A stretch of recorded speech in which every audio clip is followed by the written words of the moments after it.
Money Management International. Money Management International, MMI, is a United States network of non-profits that provide consumers with free credit counseling and education.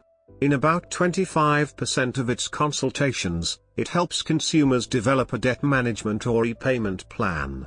It also hosts workshops, mediates between debtors and lenders, and provides other education and counseling services. MMI is funded primarily by creditors, corporations and public agencies. History.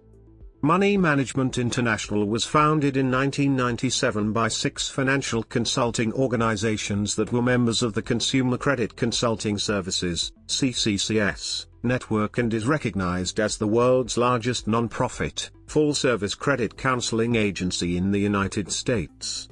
It has merged with more than 20 CCCS agencies, such as the CCCS of San Diego in 2003 and the CCCS of Fort Worth in 2005.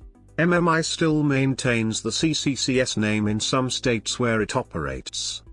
It acquired the accounts of Amory Debt as part of Amory Debt's bankruptcy proceedings in 2005. In 2006 it released the microsite, regiftable.com, to promote re-gifting as a way to reduce spending. It also hosts financialliteracymonth.com, which has a 30-day program for users to improve their finances during National Financial Literacy Month in April.